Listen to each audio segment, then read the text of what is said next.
حضرت موسیٰ علیہ السلام نے بھی اتنا سا لفظ کہہ دیا کہ سب سے بڑا عالم کون ہے؟ میں ہوں. تو اللہ نے کہا پہلے کیا کہتے؟ اللہ ہے, اس کے بعد میں ہوں. تو اللہ نے کہا کہ جاؤ ایک بستی ہے وہاں میرا ایک بندہ رہتا ہے, اس کے پاس وہ علوم ہیں جو آپ کے پاس نہیں ہیں. حالانکہ حضرت موسیٰ کے پاس جو علوم تھے وہ ان کے پاس نہیں تھے, حضرت خضر علیہ السلام کے پاس. اور حضرت موسیٰ کے علوم کی اہمیت خضر علیہ السلام کے علوم کی اہمیت سے زیادہ, کیونکہ یہ شریعت کا علم رکھتے ہیں, وہ شریعت کا علم نہیں رکھتے. حضرت موسیٰ علیہ السلام اپنے خادم کو لے کے چلے, ان کے ساتھ خادم بھی تھا.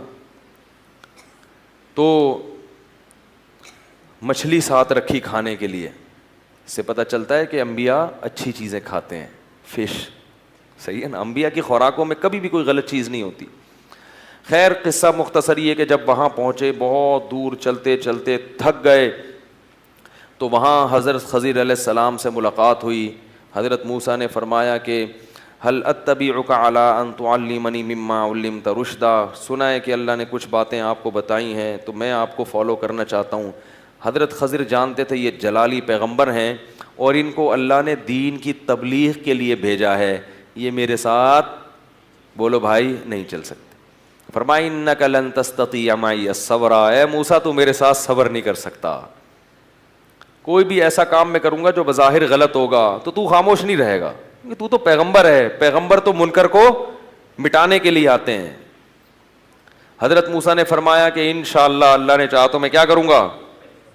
صبر کروں گا. ولا اعصی لک امرا, اور آپ کی اس معاملے میں نافرمانی نہیں کروں گا کیونکہ تو اللہ نے بھیجا ہے مجھے آپ کے پاس. تو کہا کہ ٹھیک ہے پھر چلتے ہیں, ٹھیک ہے نا, اب خاموشی سے سفر کرنا میرے ساتھ. فانطلقا, دونوں نکلے, ایک کشتی میں سوار ہوئے. رکبا فی السفینہ, کشتی میں بیٹھے ہیں. جب کشتی پار ہوئی ہے تو حضرت خضر نے اس کشتی کا ایک پھٹا توڑ دیا, عیب دار بنا دیا.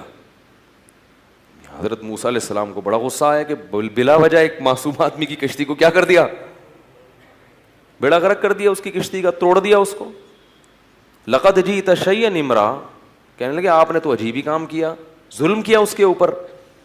حضرت خضر نے فرمایا الم اقل لکا, بیٹا نہیں چھیڑو کسی چیز کو. الم اقل انک لن تستطیع معی الصبر, میں نے کہا نہیں تھا کہ آپ میرے ساتھ صبر نہیں کر سکتے. حضرت موسیٰ کو اپنا وعدہ یاد آیا, کہنے لگے لا تؤاخذنی بما نسیت, بھائی اگر کوئی آدمی بھول جائے نا اس پہ اس کی پکڑ نہیں کرنی چاہیے. بھولے سے بہت کچھ ہو سکتا ہے انسان کے ساتھ, اور اتنی ٹینشن میں نہ ڈالیں, بس اب نہیں پوچھوں گا. فانطلقا, آگے چلے ہیں دونوں. حتی اذا لقیا غلاما, ایک نوجوان نظر آیا. حضرت خضر گئے, اس کی گردن کاٹ دی. اس کو کیا کر دیا؟ قتل کر دیا. حضرت موسیٰ نے فرمایا قتلت نفسا بغیر نفس, بغیر کسی قتل کے آپ نے ایک انسان کو قتل کر دیا. نفسا زکیہ, معصوم جان. لقد جئت شیئا نکرا, بہت بڑا جرم ہے یہ, انسان کو مار دیا آپ نے. حضرت خضر نے فرمایا الم اقل لک انک لن تستطیع معی صبرا, میں نے کہا تھا اے موسیٰ آپ میرے ساتھ صبر نہیں کر سکتے. اب حضرت موسیٰ نے کہا ان سألتک عن شیء بعدها فلا تصاحبنی, اب میں خود اپنی سزا تجویز کر رہا ہوں, اگر میں نے مزید کوئی سوال پوچھا تو آپ مجھے اپنے ساتھ نہ رکھیں, واپس چلا جاؤں گا میں, یہی میری سزا ہے, اب نہیں پوچھوں گا. فانطلقا, پھر نکلیں. حتی اذا اتیا اہل قریۃ استطعما اہلہا, ایک بستی میں گئے. وہاں بستی مسافر تھے تو بستی والوں سے کہا کہ بھئی ہم مسافر ہیں, تھوڑا ہمارے لیے کوئی کھانے پینے کا انتظام کیا جائے, مجبور ہے. بستی والے ایسے نیمبو نچوڑ, مسافر پر تو سبھی کو ترس آتا ہے نا, اور پہلے زمانے کے مسافر تو بالکل بیچارے ایسے, یعنی ان کے پاس تو وہ سہولتیں نہیں ہوتی تھیں. وہ ایسے نالائق بستی والے کہ انہوں نے ان کے اکرام سے منع کر دیا, انہوں نے نہیں, یہاں کچھ نہیں ملے گا.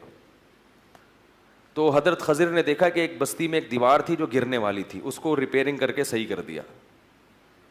حضرت خضر نے فرمایا کہ جو بستی, جو جس بیچاروں نے کچھ کیا نہیں تھا ان کے ساتھ تو ایسا سلوک کیا, کشتی توڑ دی, بندہ مار دیا بغیر کسی وجہ, اور جو نالائق تھے ان کی دیواریں صحیح ہو رہی ہیں. اگر کرنی تھی تو پیسے تو لیتے, ان سے کیا لیتے, پیسے لے کے کر لیتے یہ کام. ایسے نالائقوں کے ساتھ احسان کیا آپ نے. حضرت خضر نے فرمایا ھذا فراق بینی و بینک, اے موسیٰ میرے اور تیرے درمیان جدا, بس اب ہم دونوں ساتھ نہیں چل سکتے. رسول اللہ صلی اللہ علیہ وسلم نے جب یہ حدیث بیان کی تو آپ نے فرمایا کہ رحم اللہ موسیٰ, اللہ موسیٰ پہ رحم کرے. اگر کچھ دیر خاموش رہ جاتے تو اور پتہ نہیں کتنی چیزیں ہمارے سامنے آ جاتی. تو پھر حضرت خضر نے فرمایا کہ اب میں تمہیں بتاتا ہوں میں نے ایسا کیوں کیا. فرمایا کہ کشتی جو تھی آگے ایک ظالم بادشاہ تھا, وہ ظالم بادشاہ عیب دار کشتی کو تو چھوڑ دیتا تھا, جو کشتی صحیح سالم ہوتی اس کو غصب کر لیتا تھا. تو میں نے اس کی کشتی کا پھٹا توڑ کے اس کو عیب دار بنا دیا تاکہ اس کی کشتی محفوظ ہو جائے.